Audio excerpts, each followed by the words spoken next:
getting close to the end. Today's chapter is chapter 21 from The Giver by Lois Lowry. Bantam Doubleday Dell Books for Young Readers of New York, copyright 1993. It would work. They could make it work. Jonas told himself again and again throughout the day. But that evening, everything changed. All of it. All the things that they had thought through so meticulously fell apart. That night, Jonas was forced to flee. He left the dwelling shortly after the sky became dark and the community still. It was terribly dangerous because some of the work crews were still about, but he moved stealthily and silently, staying in the shadows, making his way past the darkened dwellings and the empty central plaza toward the river. Beyond the plaza, he could see the House of the Old, with the annex behind it, outlined against the night sky, but he could not stop there. There was no minute. Every minute counted now, and every minute must take him farther from the community. Now he was on the bridge, hunched over on the bicycle, pedaling steadily. He could see the dark, churning water far below. He felt, surprisingly, no fear, nor any regret at leaving the community behind, but he felt a very deep sadness that he had left behind his closest friend. He knew that in the danger of his escape he must be absolutely silent, but with his heart and mind he called back and hoped that with his capacity for hearing beyond, the Giver would know that Jonas had said goodbye. It had happened at the evening meal. The family unit was eating together as always. Lily chattering away, mother and father making their customary comments and lies, Jonas now knew, about the day. Nearby, Gabriel played happily on the floor, babbling his baby talk, looking with glee now and then toward Jonas, obviously delighted to have him back after the unexpected night away from the dwelling. Father glanced down toward the toddler.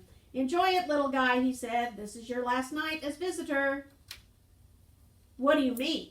Jonas asked him. Father sighed with disappointment.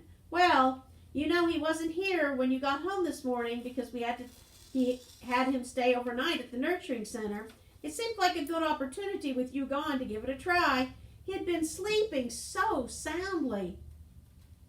"Didn't it go well?" Mother asked sympathetically. Dad gave a rueful laugh. "Ha, that's an understatement. It was a disaster. He cried all night, apparently. The night crew couldn't handle it.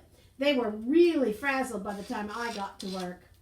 "Gabe, you naughty thing," Lily said with a scolding little cluck towards the grinning toddler on the floor. "So," Father said, "we obviously had to make the decision. Even I voted for Gabriel's release when we had the meeting this afternoon." Jonas put down his fork and stared at his father. "Release?" he asked. Father nodded. "We certainly gave it our best try, didn't we?" "Yes, we did," Mother agreed emphatically. Lily nodded in agreement too. Jonas worked at keeping his voice absolutely calm. "When," he asked, "when will he be released?" "First thing tomorrow morning. We have to start our preparations for the naming ceremony, so we thought we'd better get this taken care of right away." "It's bye-bye to you, Gabe, in the morning," Father said in his sweet sing-song voice. Jonas reached the opposite side of the river, stopped briefly, and looked back. The community where his entire life had been lived lay beyond him now, sleeping.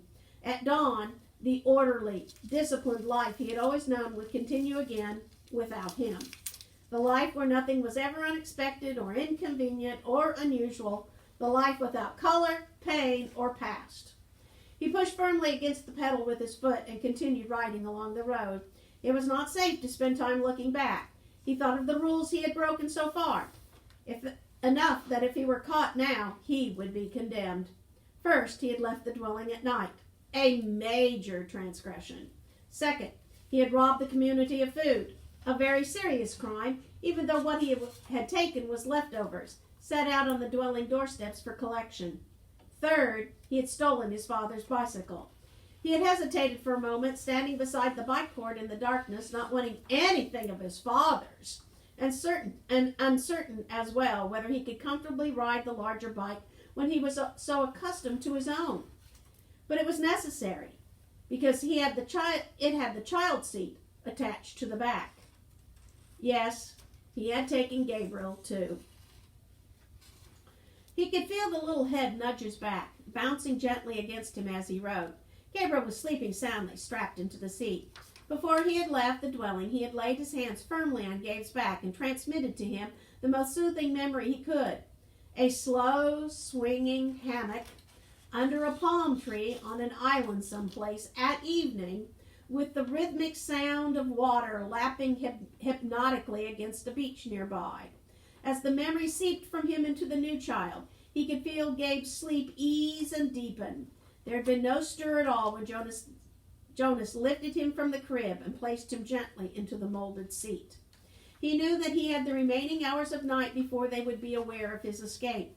So he rode hard, steadily, willing himself not to tire as the minutes and miles passed.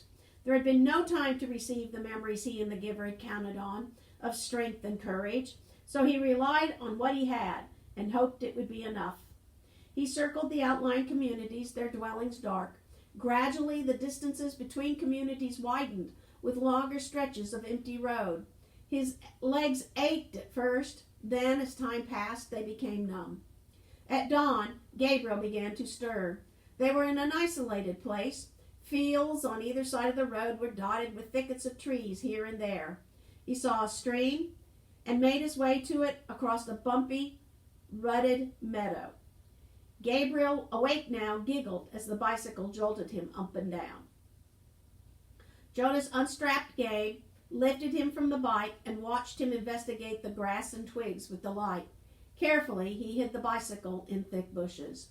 "Morning meal, Gabe." He unwrapped some of the food and fed them both. Then he filled the cup he had brought with water from the stream and held it for Gabriel to drink. He drank thirstily himself and sat by the stream watching the new child play. He was exhausted. He knew he must sleep, resting his own muscles and preparing himself for more hours on the bicycle. It would not be safe to travel in daylight. They'd be looking for him soon. He found a place deeply hidden in the trees, took the new child there, and lay down, holding Gabriel in his arms. Gabriel struggled cheerfully as if it were a wrestling game, the kind that they had played back in the dwelling, with tickles and laughter. "Sorry, Gabe," Jonas told him. "I know it's morning, and I know you just woke up, but we have to sleep now." He cuddled the small body close to him and rubbed the little back. He murmured to Gabriel soothingly. Then he pressed his hands firmly and transmitted a memory of deep, contented exhaustion. Gabriel's head nodded after a moment and fell against Jonas's chest. Together, the fugitives slept through the first dangerous day. The most terrifying thing was the planes. By now, days had passed, and Jonas no longer could keep track of how many. The journey had become automatic. The sleep by days, hidden in underbrush and trees, the finding of water, the careful division of scraps of food, augmented by what he could find in the fields, and the endless miles on the bicycle by night. His leg muscles were taut now. They ached when he settled himself to sleep, but they were stronger, and he stopped now less often to rest. Sometimes he paused and lifted Gabriel down for a brief bit of exercise, running down the road or through a field together in the dark. But always when he returned, strapped the uncomplaining toddler into the seat again and remounted, his legs were ready. So he had enough strength of his own and hadn't needed what the giver might have provided had there been time. But when the planes came, he wished that he could have received extra courage. He knew they were search planes. They flew so low that they woke him with the noise of their engines, and sometimes, looking out and up fearfully from the hiding places, he could almost see the faces of the searchers. He knew that they could not see color, and that their flesh, as well as Gabriel's light golden curls, would be no more than smears of gray against the colorless foliage. But he remembered from his science and technology studies at school that the search planes used heat-seeking devices which could identify body warmth and could hone in on two humans huddled in shrubbery. So always, when he heard the aircraft sound, He reached to Gabriel and transmitted memories of snow, keeping some for himself. Together, they became cold, and when the planes were gone, they would shiver, holding each other until sleep came again. Sometimes, urging the memories into Gabriel, Jonas felt that they were more shallow and a little weaker than they had been. It was what he had hoped, and what he and the giver had planned, that as he moved away from the community, he would shed the memories and leave them behind for the people. But now, when he needed them, when the planes came, he tried hard to cling on to what he still had of cold and to use it for their survival. Usually the aircraft came by day, when they were hiding, but he was alert at night too on the road, always listening intensely for the sound of engines.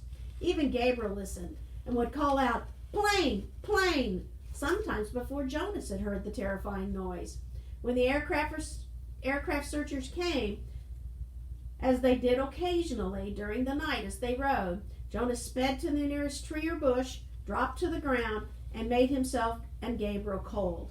But it was sometimes a frightening close call.